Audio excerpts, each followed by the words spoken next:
Good morning, or depending when you're watching this, good afternoon, good evening, or good night. My name's Ross, and as always told, I had a voice for radio, so today I'm going to be showing you a deck that just today went and won a very large tournament in Japan. There was a 772 master tournament in Kyoto. The lovely Antoine Boulay, who, as we all know by now, is a lovely man, has sent me the winning deck list, and I tell you what, ladies and gentlemen, it's very interesting, and it's a deck which we are going to have to get familiar with when Forbidden Light comes out, which is in a couple of weeks. It is Ultra Necrozma Malamar.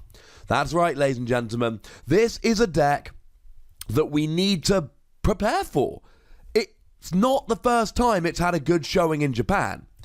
And it won't be the last time it has a good showing in Japan. And to be perfectly blunt, it's going to be good when it comes out over here. It's going to be one of the best decks. So let's just accept it and have a look. So the main attacker in this deck is Ultra Necrozma GX. Now, Ultra Necrozma has an attack which, I'm going to be honest with you, pretty gosh darn powerful. Now, you do need both a psychic and a metal, which is a bit of a pain. But then you do 20 damage, discard all the psychic energy, and do 80 more for each energy discarded in this way. You discard 2 basic psychic, you do a flat 180. Bearing in mind, Ho-Oh does 180, but it does it for 4 energy, and you have to use Kiawe, and then it's difficult to use over and over again. Well, I tell you what, ladies and gentlemen, we've got Malamar for Ultra Necrozma, and Malamar has an ability which is exactly the same as Electric was back for electric Pokemon, which just lets you once per turn attach a psychic energy from your discard to one of your bench Pokemon. But then, of course, if you've got more than one Malamar, you can do this more than once per turn. And that's when this deck starts getting really, really scary. That is the basic combo, but there is obviously a lot more to the deck. Ultra Necrozma also has a GX attack, 1 psychic, 1 metal energy. You can only use it if you and your opponent together have 6 or fewer remaining prize cards. Put 6 damage counters on all of your opponent's Pokemon. That's right. You put 6 damage counters on all of their Pokemon, and that is a lot of damage in one go. Now, you could then use a Tapu Lele. We've only got the fairy version, but in Japan they do have the psychic version. Worth noting that this wasn't in the winning list, but still interesting nonetheless. I should mention, I believe this tournament was actually won by Shintaro Ito, who you might know as the 2016 Pokemon World Champion when he played Mega Ordino. Just, thought that was worth pointing out. Now, there are a few other Pokemon that you need to make this deck work. Obviously, you've got Tapu Lele, who uses Wonder Tag to search for supporter cards. I mean, you do still get the GX ability here, healing all of your Pokemon, or at least healing 2 of your bench Pokemon completely, which you can use given that you're playing Psychic Energy for Ultra Necrozma. We see Dawn Wings Necrozma here, and that's very important, because of course you can only accelerate energy to a bench Pokemon with Malamar. Dawn Wings Necrozma jumps in the active, Ultra Necrozma gets energy accelerated onto it on the bench, and then you retreat and you are off and rolling. And obviously this is why this deck plays Floatstone, so you can retreat the Dawn Wings Necrozma. We see a single copy of Mew here. Firstly, it's a free retreater, and that's pretty gosh darn nice. Means it's pretty good to start with. But here, you're just hitting for psychic weakness, and it's really Buzzwole. The last video I did about the Japanese metagame, I showed you that Buzzwole was everywhere. I showed you that the lovely Antoine Boulay had in fact got 3rd place at that tournament with Buzzwole, losing in top 4 to the eventual winner of the tournament, who played Buzzwole. You should know that by now. Buzzwole is everywhere in Japan. If you put 1 psychic energy, 1 metal onto a Mew, you discard the psychic, get a 1-hit KO. That's pretty gosh darn good. Gives you an easy way of KOing something like a Buzzwole with then a single energy attacker. It is great. And then we see 1 copy of Lunala's Prism Star. Lunala Prism Star has 1 attack. You could use the other attack, but we're just mainly not here. Full Moon Star, 1 psychic energy. For each Pokemon that your opponent has in play, attach a psychic energy from your discard to one of your Pokemon in any way that you like. That is amazing. Maybe you use Battle Compressor in the early game to discard a bunch of Psychic Energy and then use Lunala. Maybe you use it for a bit of a refresher in the late game. Maybe your opponent's playing a Garbodor and you're not able to use Malamar, so you use Lunala Prism Star. The important thing here is that this can potentially set up, if your opponent puts 6 Pokemon in play, you can basically set up the Psychic Energy on 2 Ultra Necrozma in one go here, and then just add a Metal Energy to each and you're off. It is a great card, and honestly, if it wasn't a Prism Star, you might just play this instead of Malamar, or at least play more copies of it. Now, in terms of the energy here, it's actually a little bit awkward. There is one copy of Beast Energy. Beast Energy is any kind of energy, think Rainbow Energy, except you don't have to take a damage counter, and it means that your Ultra Beasts do an extra 30 damage. So let's say you've got 2 Psychic Energy on a Ultra Necrozma and you discard them, then you're doing 180 damage. With a Beast Energy, you're now doing 210 and getting a one-hit KO on a Zoroark, or in fact a Buzzwole, because Buzzwole won't be KO'd by 180, it's got 190. So it both is the Metal Energy you need and does an extra 30 damage. It's a Prism Star, but again, if we could play more, we would. And weirdly, there is one copy of the Metal Lightning Psychic Blend Energy.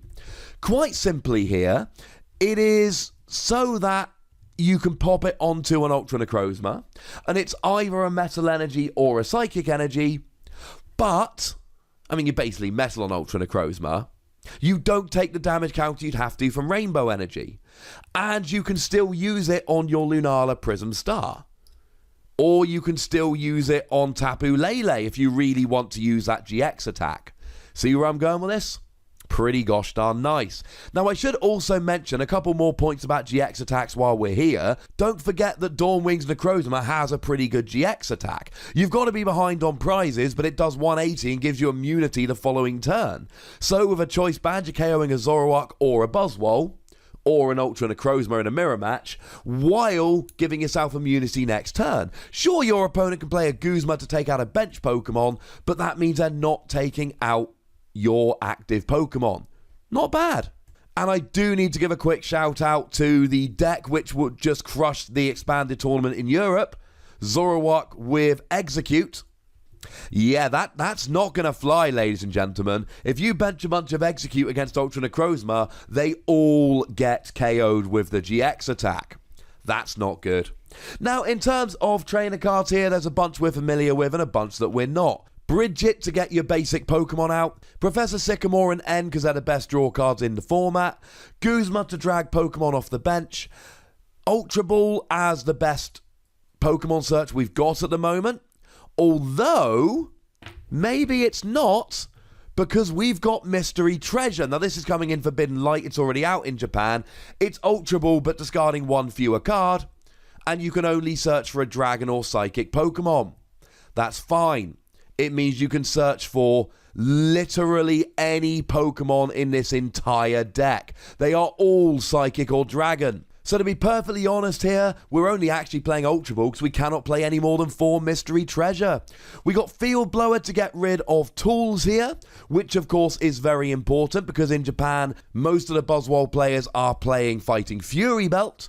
Give it a bit more extra bulk. You're going to need to get rid of that, or else that's an extra Psychic Energy you need to get rid of. That's not particularly fun. It means you won't get a KO with a Choice Band, whereas you would if they didn't have a Fighting Fury Belt. Floatstone for free retreat, really good for Ultra Necrozma, basically. Choice Band to do a bit of extra damage. Rescue Stretcher to recover your Pokemon. And we see Battle Compressor here. Like I've said, it's really good for discarding Psychic Energy in the early game. It means that while you're setting up your Malamar, you could potentially be getting a whole bunch of energy with Lunala Prism Star. That sounds pretty good to me. Teammates allows you to just search for any 2 cards from your deck as long as you had a Pokemon KO during your opponent's last turn. Really good for setting up in a deck like this that when it sets up it basically wins.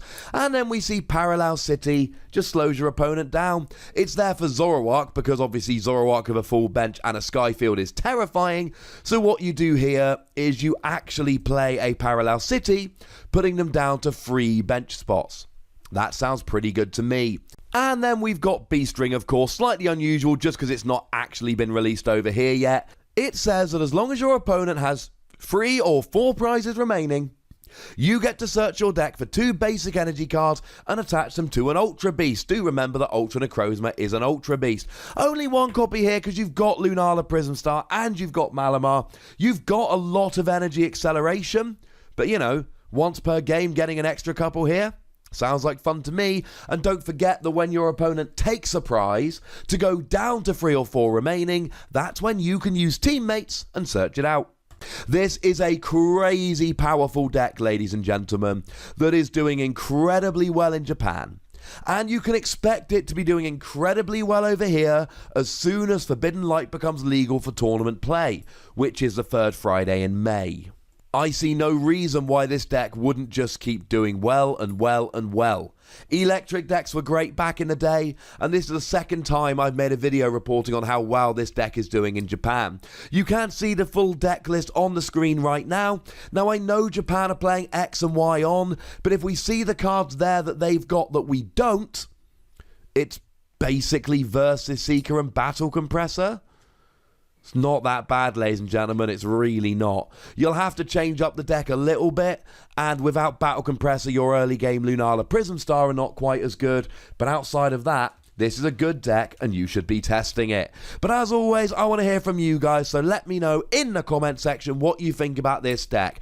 Do you think it's something that's only good in Japan, or do you think it's going to keep doing better and better when it comes over here? Go nuts, but be nice. Make sure you like this video, subscribe to this channel, follow me on Twitter at @TheWassy, and Twitch for some live action at twitch.tv/PTCGRadio. If you want to support the channel, get some bonus podcasts and so on, head on over to patreon.com/PTCGRadio where you can do so.